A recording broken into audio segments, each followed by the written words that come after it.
Hi, everyone. For anyone who is unfamiliar with my channel, I'm Karli, and I am a nutrition and weight loss coach with a huge emphasis on whole food, plant-based nutrition. So I've been helping people transition to this plant-based lifestyle for over 5 years now, and I've been vegan, whole foods, plant-based pretty much since about going on 8 years now. So I've learned a lot after supporting hundreds of people through this major lifestyle transition. So today I'm going to be sharing some important information on a major component of long-term weight loss, and that is, of course, habit formation. All right, we're going to get real nerdy with the science here, so I hope I can keep this fun for you guys. I have a presentation for you today that is actually taken directly out of my Naturally Lean Masterclass that I just released to the public this morning. Oh, so excited. The presentation is going to be about 15 to 20 minutes long, and please hold your questions until the end because I won't be able to see the chat. So after the presentation, I'll share a little bit about the rest of the program and give you guys an opportunity to ask questions if you're interested in using evidence-based lifestyle modification methods to lose weight and improve your health. Okay, so let me share my screen here.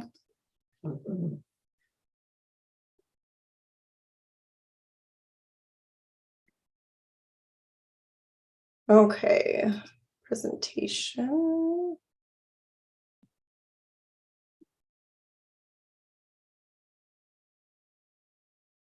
All right, we will try to keep this interesting. All right, so creating healthy habits. Again, this is taken directly out of my course, so this will be lesson 2 ultimately.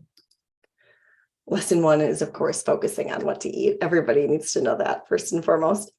So we are going to dive into what is a habit, how they're created, how to break bad habits, and tools for automating your health. So first and foremost, a bad habit is a behavior that is repeated regularly. We may perform them knowingly or unknowingly. The majority of our habits are completely subconscious. So a thought or thought patterns tend to be habitual. People kind of forget about this one.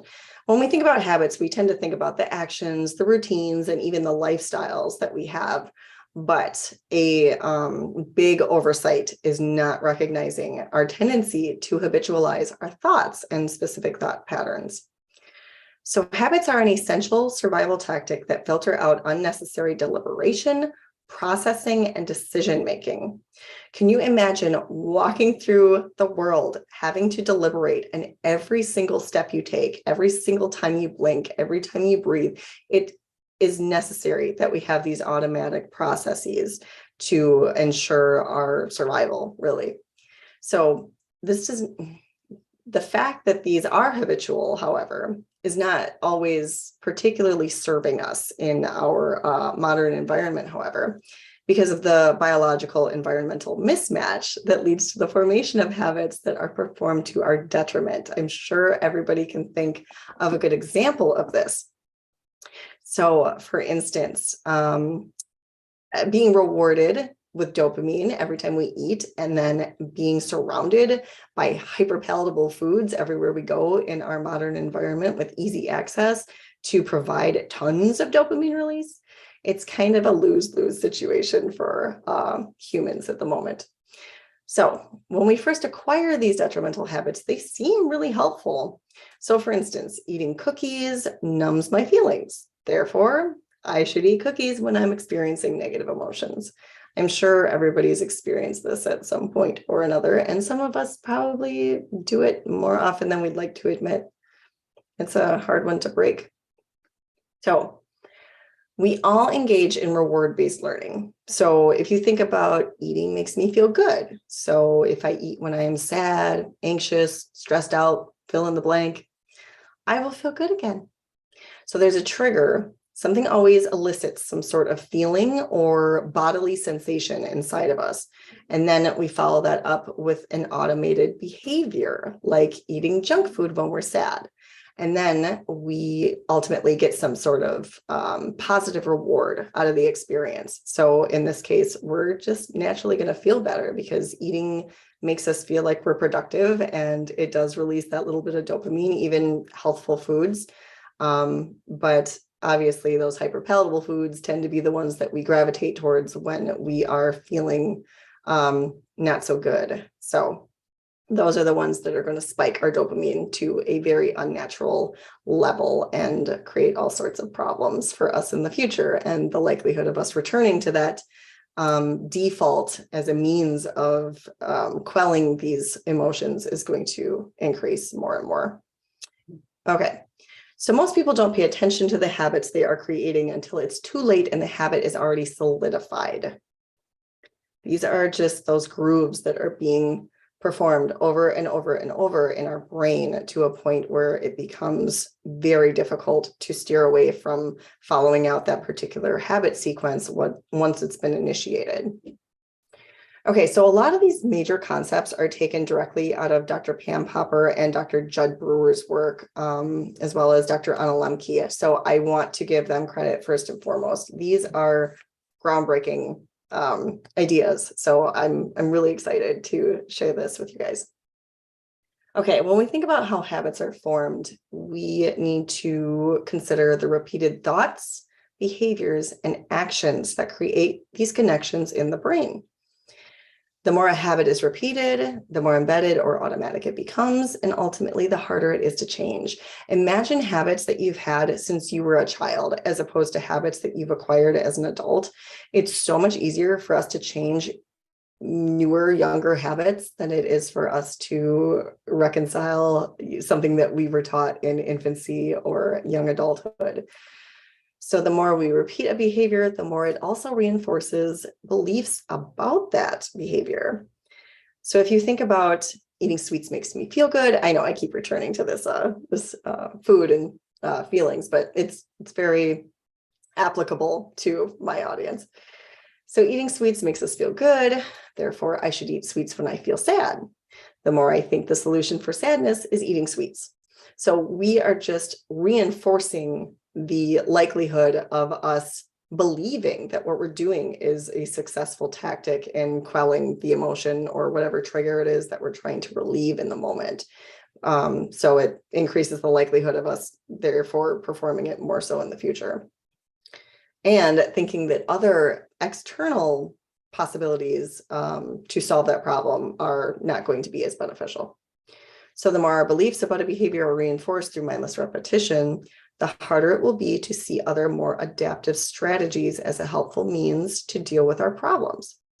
So if we think about the last time we considered using a healthier coping mechanism, say exercise, instead of diving into that bag of chips, was the idea met with open arms or a lot of resistance?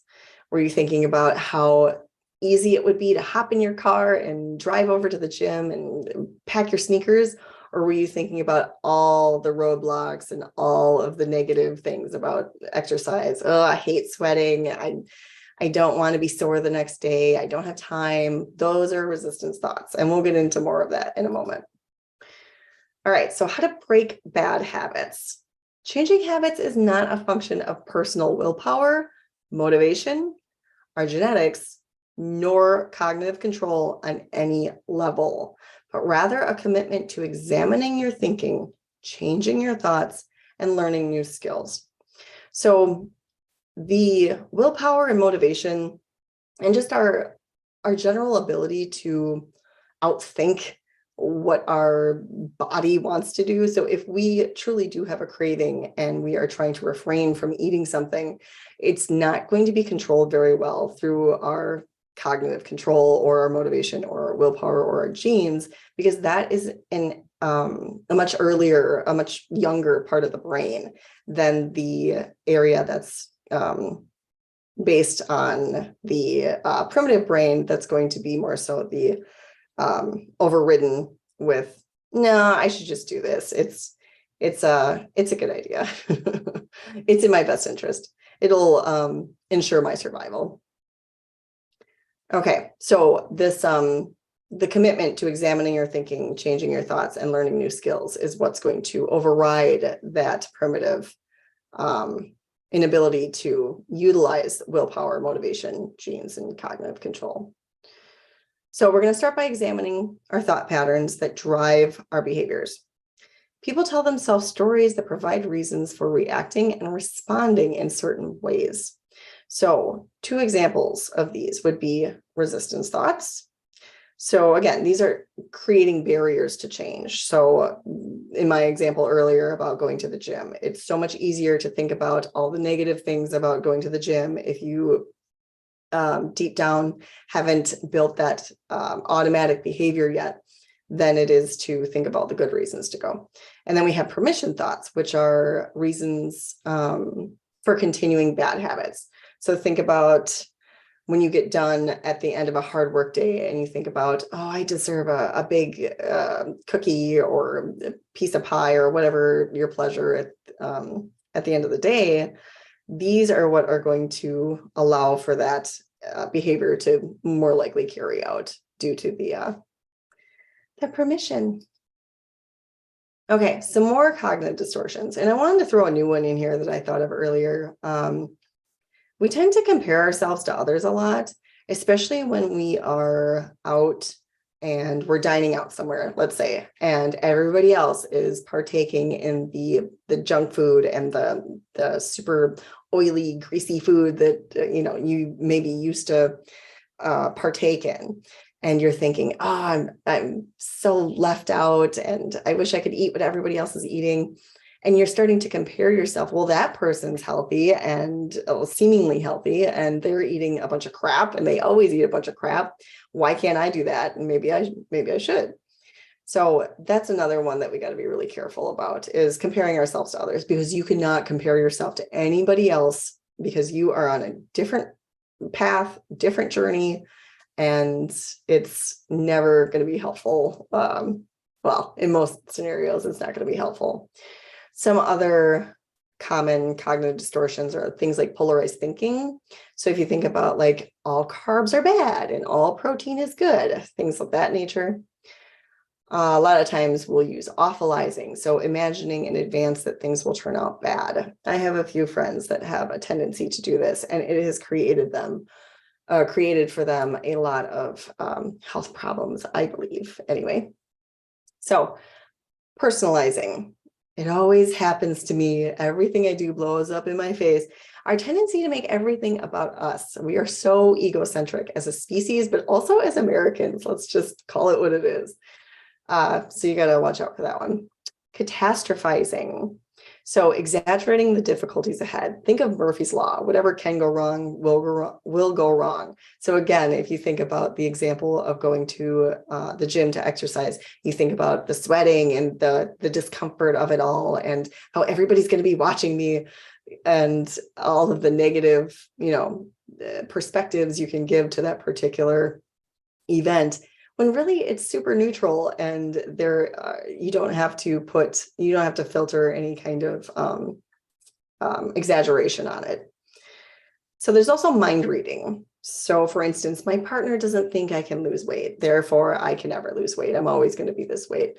We have no idea what other people are thinking. And unfortunately, this really reinforces our own thoughts. So we have to be careful with this one as well.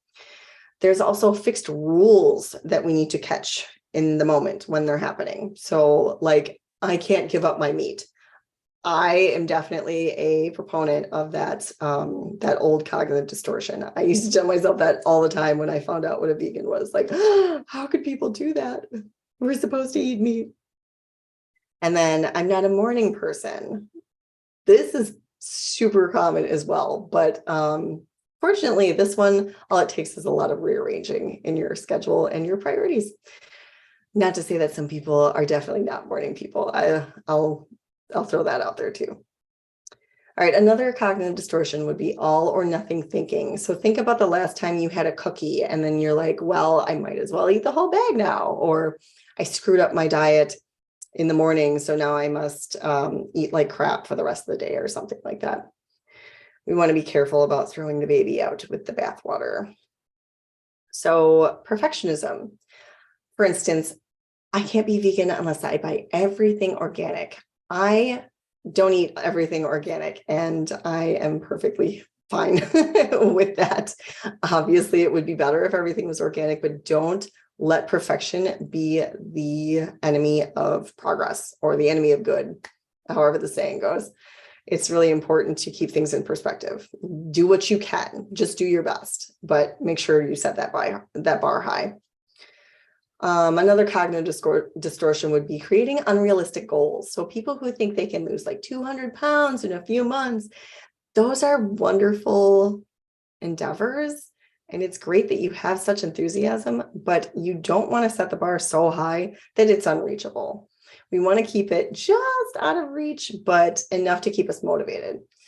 So just something to keep in mind. And the last one is exaggerated justifications or self-licensing. So this is another permission type talk. So if I'm compliant all week, I deserve a pizza on Friday kind of thing. All right, and continuing the discussion on barrier thinking versus opportunity thinking, we have some other terms for this.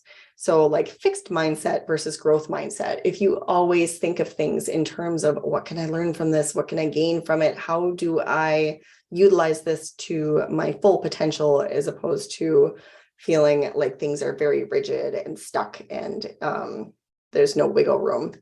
And there's also the failure mindset or the success mindset. So when the assumptions are that change will be hard, chance of failure is super high.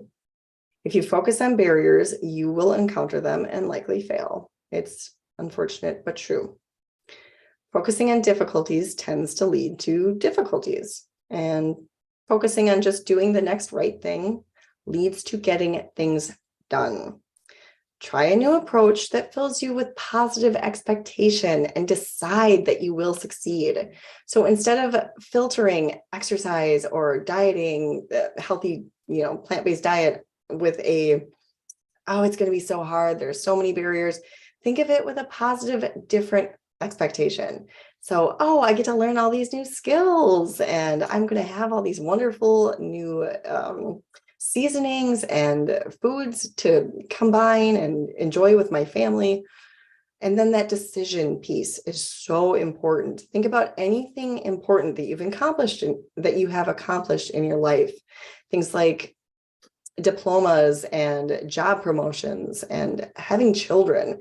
These are all major decisions that you decided and did not turn back. It'd be kind of hard to turn back from a child, but excuse me. So these are things that we did not leave open for discussion. There was no negotiation. There was no wiggle room. We made a decision and we move forward. And we're going to learn exactly how to do that with our health. Okay, so let's talk about how to break bad habits. The problem is that when most people recognize that a habit needs to change, they muster all their willpower, make a declaration to change, go at it with zero to minimal strategy or plan, and experience a setback inevitably and give up. Then the cycle repeats the next time an opportunity arises. This is a very common habit loop for the majority of people I work with. So we do not approach our marriages, our jobs, or close relationships with this mindset, this temporary conviction. So why do we treat healthy lifestyle behaviors with such temporary and contingency-based conviction? Will, determination, whatever you want to call it. It's so seemingly less important when we don't put a strict rule around what we are accomplishing or what our behavior is going to be moving forward, like we do with so many things. We make a decision about our job and we convict and we go to our job the majority of days, and there's no wiggle room. There's very little days that we wake up and we think about, should I call in today? I don't really need a paycheck. It should be no different with our health. All right, so this vicious cycle leaves people feeling defeated, frustrated, and in a worse position than when they started, making it less and less likely to change the behavior in the first place. So each time we go back to old habits, we strengthen that habit and the corresponding neuronal network. The solution is to build intentional, strategic systems that allow the healthful behavior to occur long enough to become automatic. Then it's part of your identity. It becomes a part of who you are. It is no longer something that you have to actively work towards on a daily basis. It just kind of unfolds naturally. That's where we want to be. So let's talk about creating the right habits. And I put this in quotation marks because I'm not talking about how I would feel right or wrong about a behavior or bad or good about a behavior. It's not about my judgment call. It's about your specific judgment call. So whether it's serving you or not determines whether it's right or wrong. That's how you can assess a good or bad habit. So good habits are formed the same way as bad habits. For example, brushing your teeth, paying your bills, making your bed. These are all wonderful habits that we do easily and we don't really think about. They're just kind of automated. Leverage what we know about habit formation to build the habits required to create the life you deserve. That is what we all strive for, I feel. And that's definitely something that we can reach. So creating new habits or letting go of old ones requires a commitment to changing our thoughts, behaviors, our lifestyle, and ultimately ourselves. You must change the core identity and identify with these healthful behaviors in order to take them on as your own. So treat this task like anything else that's brought meaning into your life. Again, job promotions, diplomas, raising children, maintaining a healthy marriage. These things take effort and determination. Remind yourself of past successes and assess what you had to do to accomplish those. When we remind ourselves of all the wonderful things that we've succeeded in, it makes succeeding in a new area that much more easy. All right, so to create better habits, we have to, number one, identify what behaviors aren't serving you. This is an objective assessment of breaking down what it is that you're getting from these habits and when they started and why you feel like they're so difficult to overcome. Determine the cause of each undesired habit. Again, what are you getting out of it? Assess the stories you tell yourself about each habit. So this is the usual dialogue when it comes to why you happen to be carrying out a habit that you know is detrimental to your health and therefore that you really don't want to carry out. And the fourth one is rewrite or revise those stories with facts. Make it objective, not subjective. Practice your new inner dialogue in real time. So whenever the behavior starts to unfold, whenever the habit loop starts to happen, instead of giving into it mindlessly, we are going to stop, pause, rewrite that inner dialogue with one that's more objective, and then see if we still really want to carry out the behavior. 9 times out of 10, that's all it takes. The researcher that I got a lot of this information from, Dr. Judd Brewer, he is fantastic at getting people to quit smoking. Like, it's one of the most successful quitting smoking methods in the world because it revolves around mindfulness, just recognizing how gross it is in the moment and recalibrating our reward system to understand this really isn't that rewarding. We can do that with any unwanted behavior. Okay, so practice your new inner dialogue. We discussed that. Learn new skills that provide a similar but greatly improved function of old habit. So these will become priority over the old habit loops, and eventually they'll become automatic and provide the same function, which just means you're getting the same thing out of that behavior that you were getting out of the old one, or at least to the same degree. So for instance, if you're eating cookies because you want to feel better, maybe you'll learn that if I go for a jog, it gives me an even better dopamine boost and I feel better about myself in return because I'm not stuck with that gut full of raunchy cookies. And then last but not least, practice your new skills and dialogue until you establish automaticity. So that is the goal. And that's really all it takes with our primitive reptile brains in creating new habits.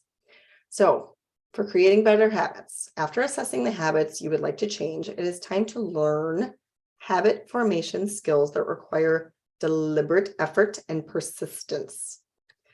We don't typically learn healthy habits in school. This is something that must be pursued independently. Most of us were not taught how to structure our lives around health and exercise and nutrition, and sleep. These are all things that we had to acquire on our own. And if you're watching this, you're probably not one of those people that have nailed this just yet. So none of us have, by the way. It's all a work in progress. Remember, growth mindset. Okay. So don't get down on yourself if you feel like you should have known how to do this innately or something. This is not an innate skill. It is something that must be practiced and learned persistently. So knowing how to create a healthy lifestyle is not an innate skill, like I was saying. It is a learned set of behaviors, just like tying your shoes or riding a bike or typing. Everything about a habit is learned. So knowing that habits need to change and how to change them is not enough. Now we must do. Doing gets results. Knowing does not. Knowing becomes wisdom when we start doing. So let's talk about implementation. Here are the major tools and strategies for better habits. Now, this is where I'm going to end the presentation. We're going to go over these quickly, but moving forward in the Naturally Lean Masterclass, I will dive into each of these separately so we can work these out in real time and get you moving in the right direction with overcoming some of these negative habit loops. So the first one, monitor your inner dialogue to eliminate internal deliberation. Think about the last time that you were deciding whether or not to stop at the drive-thru on the way home or just go straight home or order in and go home and eat something healthy or something. Think about all of the deliberation that was going back and forth in your mind about, well, it'd be so much easier if I just stopped and got this food. Oh, it tastes so good. I should get the cookie that goes with it. And if I go home, I'd have to cook my meal and it'd be so much more time consuming. And I'm tired and I worked hard all day. We want to get rid of that. We want to monitor that carefully with mindfulness practice and be able to squash it the second it unrolls. We also want to develop fixed rules to support healthy decision making. So again, we do not wake up in the morning and deliberate, well, hopefully most of us don't, deliberate whether or not we are going to do things like call into work or not pick up our kid from school or something. These are fixed rules that we have determined for ourselves that we carry out day after day after day without even thinking about it. Exercise, nutrition, meal prepping, those things should be the same exact way. So you also want to sanitize and structure your environment to make the healthy choice easy and the unhealthy choice hard. This is called choice architecture in James Clear's book, and I believe other habit researchers have coined that term. So first and foremost, keep your environment clean. That's an obvious one. Everybody's heard that one. But you also want to structure the environment so that the easy choice is always the most accessible. The healthy choice is always the easiest and most accessible, and the unhealthy choice is always more difficult. So you have to go get a chair and move a bunch of things to get where all the junk food's hidden or something. If there is junk food in your house because you live with family members who eat that stuff, unfortunately, that just is the case for most people. Sorry, my voice is a little scratchy. Okay. Number 4, structure your routine using planning and time management. Throughout the program, I will be working with my students to teach them exactly how to structure their week to implement habits that they are trying to accomplish automaticity with. So things like meal prep and grocery shopping and exercise, getting enough sleep, even meal times should be scheduled, at least initially, until we start getting a feel for our new routine. Okay, get comfortable with being uncomfortable. So many people don't recognize how, I don't want to say difficult, but uncomfortable habit changes. So building a tolerance and mental resilience around this is going to be key. Just like with anything else you've had to do. Think about any new job that you had to learn. You hated it at first because it's exhausting learning new things and you feel stupid and you feel like everybody else knows what they're doing and you're the only one holding everybody else back. And it's a terrible feeling. I hate starting new jobs, but soon you become proficient and you just pick it up like any other task. All right. You also want to practice regular introspection with meditation and journaling. I referred to this earlier. You cannot recognize your thought patterns and pause and put some space between them before you make a decision about them without practicing introspection. Typically, we just let our thought patterns unfold and we react without thinking about it. But if we can notice when these are occurring, that's when you can implement that pause and put some space and make a more informed decision. Typically, it only takes that nanosecond to realize what's happening and take a different path. You do that enough times, you squash the bad habit and form better ones. You also want a personalized craving management plan. This is a great tool for anybody who's trying to get off a unhealthy diet, but also for creating better habits in general. So this, again, I'll dive into that further in the program itself. All right, number 8 is recover from setbacks. So many times people will get veered off course, or there will be a wedding or a celebration or a holiday, or somebody passed away, or something to kick you off kilter a little bit in your life. And life will throw you curveballs. But getting down and not getting back up is not really an option when you are trying to take care of yourself. So recognizing these setbacks and their power over you and getting rid of that power they have over you and coming up with strategies to bounce back right away instead of wallowing in it and letting it set you back time and time again. So you also want to recognize and deal with procrastination. This is such a big one for a lot of people. I have this friend who thinks about all the tasks that she has to do in a given day, and she is anxious and she's fretting and she's worried about them all day long. And at the very end of the day, she'll pack everything into like an hour and get it all done. And then she's always wondering, why was I so worried about that? It was so simple. It took me an hour. Yeah. Just do it. Don't spend time being anxious about it. That's what creates chronic disease. You want to stay away from that. One of the many things that creates chronic disease. But you guys know that. That's why you're here. Okay, so you also want to use support systems, and that's a lot easier said than done for most people. I personally have one person in my life that eats the way I do. I hope she's watching this, and I am very grateful for her. But it's not necessary to have people who eat exactly the way you do, but it is necessary to have loving, healthy relationships in your life that support you as a person. So they maybe they don't understand why you're doing what you're doing with your healthy diet and healthy lifestyle behaviors, but at least they are supportive in general. Okay, so we are going to move on. All right, like I mentioned, I covered each of these behavior modification tools in depth inside the Naturally Lean Masterclass, but this is where I will finish the presentation today. I'm sure I've talked your guys' ear off enough. Okay, so aside from the big component of habit change, there are also 5 other modules in the course portal.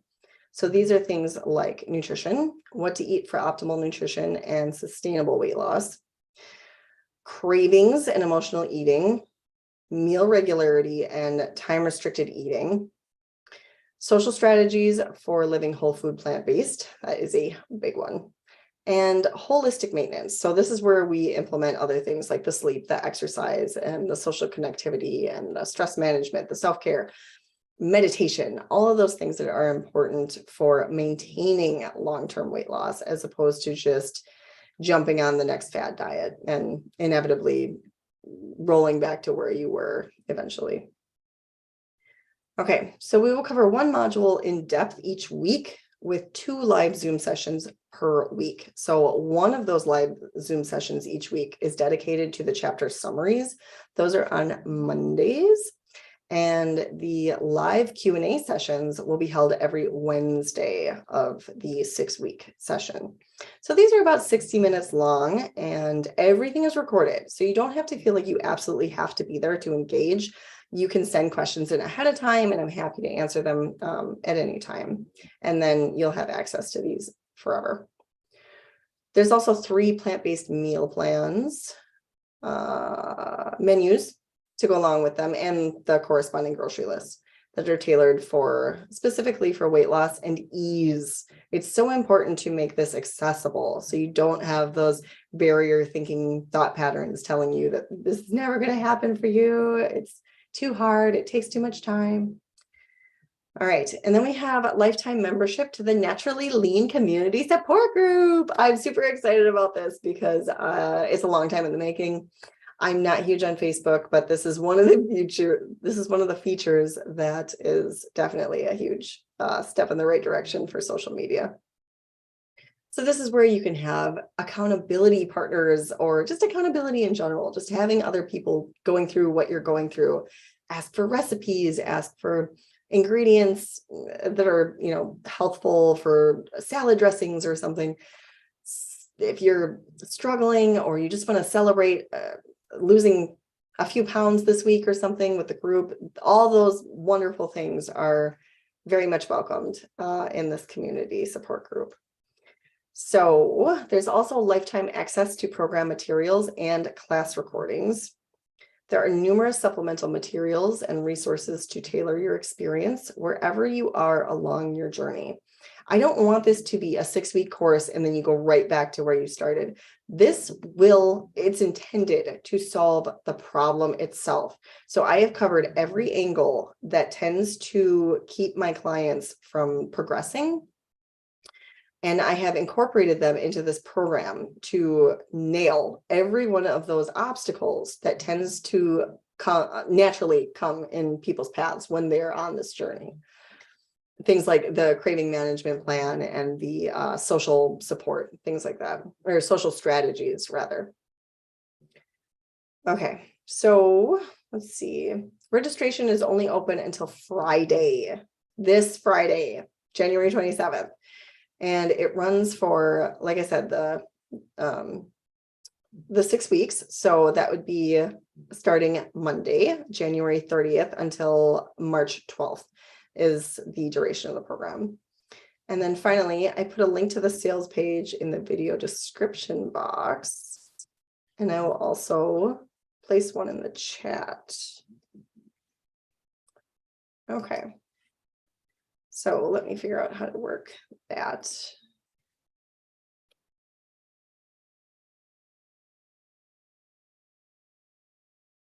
Okay. Here we go. All right. Does anybody have any questions for me?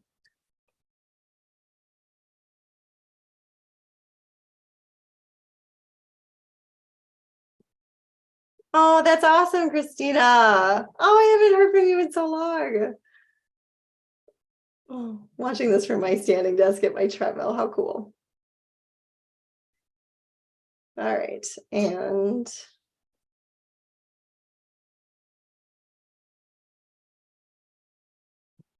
all right, guys, if you don't have any questions for me, I am going to bid you adieu. I've definitely chatted your ear off for this past 40 minutes. So I look forward to seeing all of you in my program if at all possible. I know that this is the end of the New Year's resolution format where people are just dying to get some support and accountability. So I was hoping to catch you along that path. Don't give up. There's a lot of resources and help out there. And I assure you that this program is a long time in the making, and there is a lot of strategic systems and different problem-solving components that I put into place that are meant to nail each one of these barriers that are keeping you from living in the healthy, lean body that you so desperately deserve. So I will stop the stream. It's really hot in here. Wow, my cheeks are like burning up. All right, guys.